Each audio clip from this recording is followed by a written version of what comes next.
Prince William went on a radio show to discuss the Duchy of Cornwall, a royal estate that has faced significant public scrutiny and unanswered questions for years. And instead of addressing any of that, he spent the interview talking about scones. 2 days later, Meghan posted about scones on her As Ever page, and UK media declared it a scandal. I need you to hold that thought for a second, because there is one detail buried in this story that almost everyone missed. It changes the entire frame. I will come back to it, Omiro. But first, let us walk through exactly what happened, because the timeline here is devastating. Before we get into the evidence, let me just say this. Harry and Meghan are not a celebrity couple in the traditional sense. They are two people who voluntarily gave up institutional protection, walked away from guaranteed relevance, and chose to build something from scratch on their own terms. Every time the opposition wants to prove they are irrelevant, something happens that makes that claim harder and harder to defend. And this week, it was a jar of jam that did it. So here is what we know. Prince William appeared on a radio program, a platform that was explicitly framed as an opportunity to address the growing backlash around the Duchy of Cornwall. There are real issues there. Financial scrutiny, questions about land management, public accountability. None of that came up in any meaningful way. What William did talk about was himself, his family, what they eat, Kate's recent trip to Italy, and then he mentioned his late grandmother, Queen Elizabeth's preference for how scones should be prepared, cream first, jam second, or some variation of that particular ritual. It was charming enough, personal, and it drew almost no media attention on its own, which matters. Then, roughly 2 days later, Meghan shared a post on the As Ever platform featuring scones topped with cream and raspberry jam, part of a promotional piece for her spread products. The caption referenced Memorial Weekend baking. The imagery was warm, domestic, genuinely beautiful. And within hours, the narrative machine activated. GB News ran a headline asking readers to question the timing. Royal fans question timing as Meghan Markle reveals scone preference hours after William's interview. That was the story, that was the scandal, and this is where it gets really interesting, because here is the thing about content creation and brand promotion that seems to have escaped every outlet that ran with this story. Shoots are planned weeks in advance. Product promotional content, lifestyle content, seasonal content, all of it is produced on a production schedule that has nothing to do with what a member of the British royal family said on a radio program 2 days before it goes live. The math, as one commenter put it perfectly, is simply not mathing.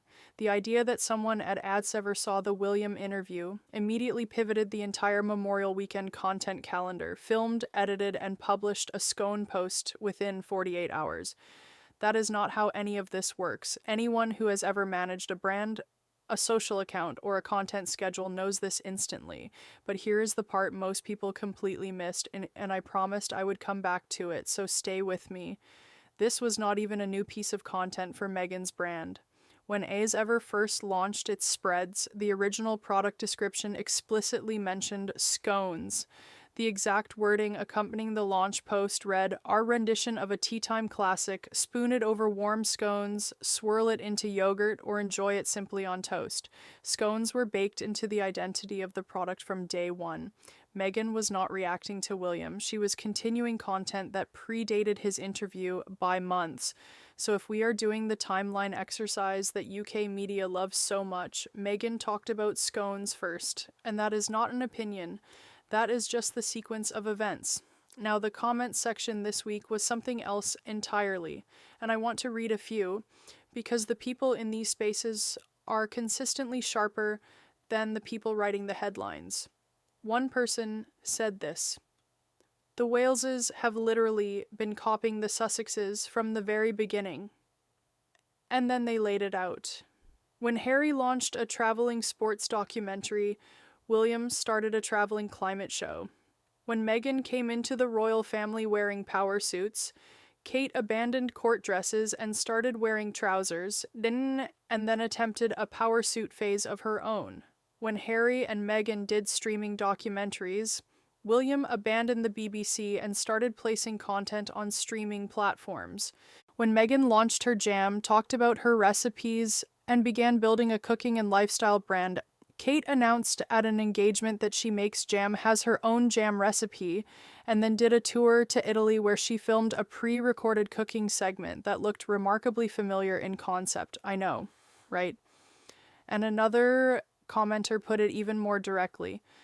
Anyone wants to tell royal fans that Meghan has been selling jam spreads for months to use on scones, biscuits, breads. If you think Meghan is in America listening to some obscure British radio show, you're nuts. Exactly. We are supposed to believe that a woman running a brand, raising 2 children, managing a production deal, and building a life in California is sitting by a radio waiting for William to give her creative direction. Does that sentence even make sense when you say it out loud? And then someone else said something that I cannot stop thinking about. You're first in line to the throne. You want to be seen as a statesman. You're live on radio, and all you talked about was scones and jam, and you're blaming a woman who actually sells jam for talking about jam. Yeah, the contrast is genuinely hard to argue with. How irrelevant are Harry and Meghan again? Here is what I think this story is actually about. Underneath the Scone debate, underneath the GB News headline, underneath all of it, there is a very specific kind of desperation that happens when a narrative stops working.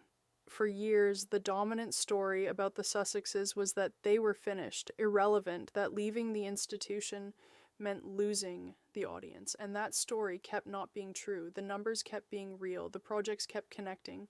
The anniversary posts went viral while palace content sat in quiet. And when every big swing misses, you start reaching for smaller and smaller things to make the point. You eventually get to scones. That is not a commentary on any individual. That is what a failing narrative does when it runs out of ammunition. It grabs whatever is nearby. Remember at the start I said there was one detail most people missed. Here it is, fully spelled out. The As Ever spreads were described as a product for scones from the moment of launch. The scone was not new, the cream was not new, the jam was not new. These were foundational elements of the brand identity that Meghan built and promoted months before William ever mentioned the word in a radio studio. If anyone in this story was drawing from the other's creative territory, the timeline does not support the version the headlines were selling. And let us be honest about something that sits underneath all of this. When you watch the pattern, years of coverage, years of reaction content, years of outlets reaching deeper and deeper for something that sticks, what you are watching is a system that was not built for the possibility that the people it went after would simply continue to thrive. They were supposed to collapse under the weight of it. They did not, and now the only move left is scones, against all odds, against every narrative that said they would not last, against every outlet that predicted irrelevance, and then spent the next several years proving exactly the opposite point by refusing to stop talking about them. Harry and Meghan are still here, still building, still generating the kind of organic global conversation that no PR campaign can manufacture and no smear cycle can erase. As Ever is real, the audience is real, the life they chose is real, and we get to watch every step of it. One of those stories is going to outlast the other. It already is. And if you think this Scone story was something, what is coming next might be even more revealing, because the pattern of the Waleses following the Sussex creative playbook goes much deeper than jam and documentaries. And I will be pulling that thread very soon. Now I want to hear from you. Do you think the Meghan copied William narrative will keep finding new audiences no matter how many times the timeline gets fact-checked? Or has the internet finally broken that cycle for good? Drop your answer in the comments below. I will see you in the next episode. Goodbye.